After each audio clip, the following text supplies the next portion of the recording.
Децата не си жалат живото. Треба да си жалат живото, не треба на едно тркало долу. Тоа е младежо. Младежо со моторите, моторите и вие тротинетите што се. И тие се опасни. Не е тоа што, па и во двајца се возат. Уши побеля. Ако паднат и двајца, ќе се повредат. Неподнослива бучава од мотори ги остава без сон жителите на повеќето населби во Штип. Особено после 23 часот тие велат дека не можат око да склопат, бидејќи улиците одекнуваат од бучни мотори и трки под прозорците. Жителите со денови не знаат што е мирна ноќ. Велат ревот на мотори ги буди од сон, ги држи будни до раните утрински часови и им го уништува секојдневието. Јас живеам у Сењак 4 и да ви кажам, стварно е проблем. Тоа е, веќе ги поминат сите граници. Ја немам ништо против, децата нека возат, ама треба малце да се има контрола на тоа.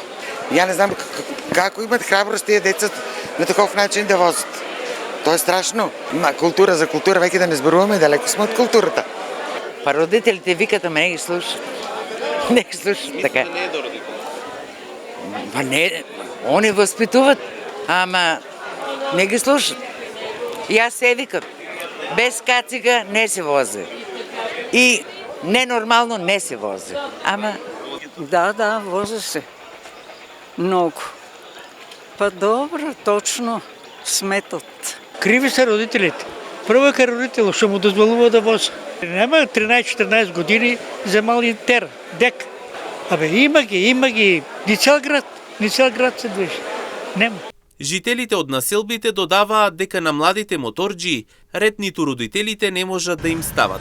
Лудуваат по цела ноќ, а моторите ги креваат дури на едно тркало. Ама не може родителот да оде по него.